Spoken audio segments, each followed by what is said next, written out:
I think it is one of the premier energy events here in the Singapore. Immediately hit the ground running, meet many of our colleagues, and catch up on what the industry has to say and the trends and directions for this year. I enjoyed the keynote speech this morning. I thought that was very, very high quality.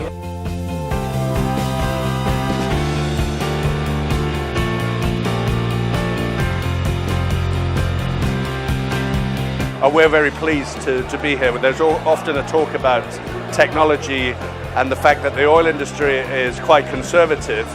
We talk to a broad range of C-level delegates who are not just interested in technical and technology decision making, but very interested in the financial impact that has their projects. I'm very happy. I can communicate, very informed, and I learn from others and opportunity. It's really the people that you attract to these events that I think we all appreciate.